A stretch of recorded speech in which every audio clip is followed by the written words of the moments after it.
Welcome to episode 5 of Industrial Edge for Machine Tools. Today I would like to show you a few more apps. We will have a look at the Analyze MyWorkpiece application's Capture together with Toolpath. So Analyze MyWorkpiece Capture is running right at the machine on Edge, and Analyze MyWorkpiece Toolpath is running on a regular Windows PC. That gives you a convenient way to view the data and analyze them.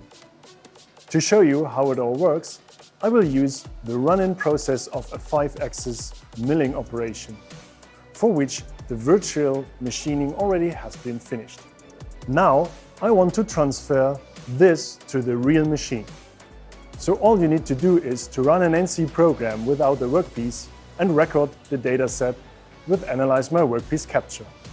And we can see here that the high-frequency dataset is being recorded. The recording job now is finished and the file containing the recorded data is ready. You can access the file via the network using Analyze MyWorkpiece Toolpath. We saw that the axis movement on the real machine was quite jerky, which caused the whole machine to vibrate. That's why I first want to have a look at the conveyor speed. We can clearly see the drop is too sharp in this area.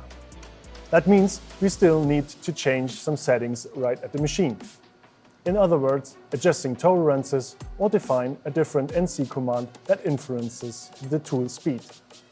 At this point, you can make some improvements, record the data again, and then compare it using Analyze MyWorkpiece Toolpath. You can clearly see that the conveyor speed drops much less in the second recording. That means that the machine axis will move much more smoothly at the end. A more even speed profile means no marks are left on the surface of the component. As a result, we achieved our goal of a production with less machine and components wear.